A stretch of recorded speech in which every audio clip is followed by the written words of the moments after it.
Tuwing tag-init, kaliwat kanan talaga ang mga outing. At masarap na kainan, hindi mawawala kapag may swimming. Kaya nang minsang dumalo ang pamilya ni RG sa isang handaan. Lechong manok, pork chop at iba pang putok-batok na pagkain ang kanilang nilantakan. Napalaban nga rin daw si RG sa kape at soft drinks. Yung gabi, pag uwi ko, nag-soft drinks pa rin po kami. After kong kumain siguro, mga 1 hour siguro bago ako matulog, ayun na, natulog na nga kami. Pero 30 minuto pa lang ang lumilipas nang sila'y mahiga. Bigla na lang nagising si RG na tila hinahabol ang hininga.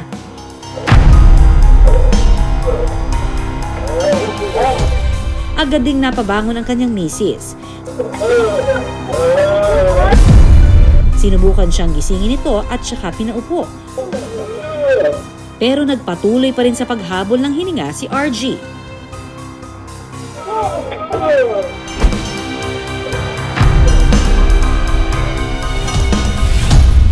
Tapos yung kita nga po sa video na parang nasa mid ako o ano. Tapos yun po, yun nga po nangyari, hindi na ako makahinga. Wala na akong basta hindi na rin ako makatayo noon. Itinayo na lang ako ng misis ko noon. Hirap na ngang huminga, hindi rin daw siya makapagsalita. Nagising na rin ang iba pang mga kaanak ni RG. Halos 2 minuto raw ang lumipas bago nakahinga ng maayos si RG. Wala, ang tumatakbo sa isip ko, puro pasasalamat. Tapos habol hininga ako, tumatakbo sa isip ko, puro pasasalamat na lang sa yung oras na yon. Kasi, talagang hirap talaga ng dinanas ko. Parang mamamatay na talaga ako nun . Paniwala ni RG, binangungot siya dahil sa dami ng nakain.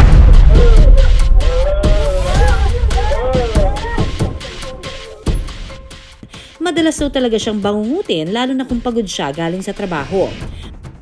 Maghapon kasing umiikot sa kalsada si RG bilang isang delivery rider. Sa sobrang pagod, tapos yung pagka-uwi kasi kakain na lang mga 1 oras, 2 oras, nagse-cellphone muna, tapos bigla na lang nakakatulog na hindi pa dapat matulog, na nakakatulog na talaga sa sobrang pagod.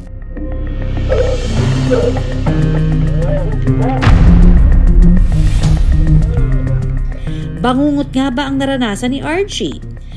Sa pasyente po natin, ang presentasyon niya parang hirap sa paghinga, pagtayo niya. Yung parang hirap na hirap siya ng paggising po. Kadalasan po, mas nakikita namin yon sa mga pasyente pong may tinatawag naming obstructive sleep apnea. Daluyan po ng hangin, kapag natutulog po, nagkakaroon po ng bara.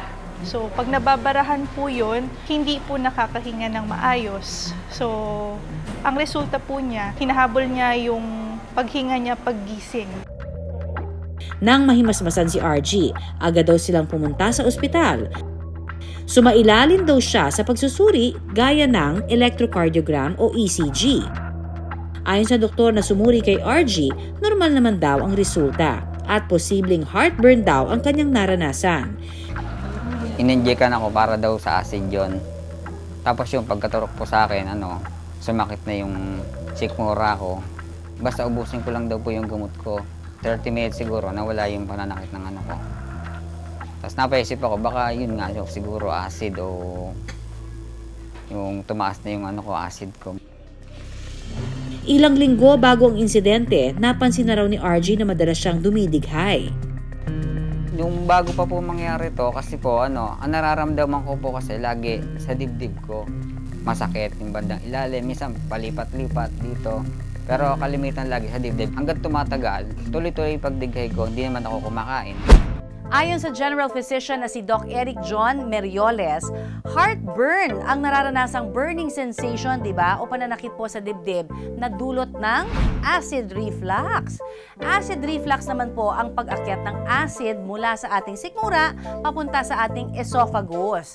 Dahil po yan sa paghina o hindi maayos na pagsasara ng ating lower esophageal sphincter. Ayon pa kay Doc Eric, madalas itong nararanasan ng mga taong mahilig sa masisebong pagkain. Usually, nagkaka-reflux din yung mga parating na stress, konti ang tulog. Yun po yung mga risk factors ng acid reflux. So, kapag ang lifestyle mo, mahilig ka mag-coffee, soft drinks, parati kang stress, maaring ma-develop yung acid reflux. Kadalasan, nagkakaroon daw ng acid reflux kung hihiga agad pagkatapos kumain. Kapag busog ka, tapos humilata ka, pwede kang umakyat yung gastric contents, pwede kang ma-aspirate sa gastric contents na yun. So, pag na-aspirate ka, syempre, mahirapan ka huminga, para kang nalulunod yung pakiramdam mo. Kapag lumalaraw ang acid reflux, pwede ito maging gastroesophageal reflux disorder o GERD. Ito na yung kailangan gamutin. Kailangan mag-maintain ng gamot or uminom ng gamot kapag inaatake ka. Para maiwasan ang paglala ng acid reflux, healthy diet dapat ang kailangan.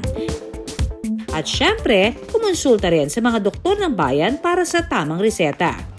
Pag meron ka ng symptoms ng reflux, acid reflux, iwasan mo na yung labis na pag-inom ng alcohol, yung mga caffeinated beverages, spicy and sour foods. Yun na po yung parang pinaka-preventive. Mas mainam na magpakonsulta sa doktor para mabigyan ng gamot dahil kapag masyado ng acidic or matagal yung acid reflux mo or mga complications na pwedeng ma-develop.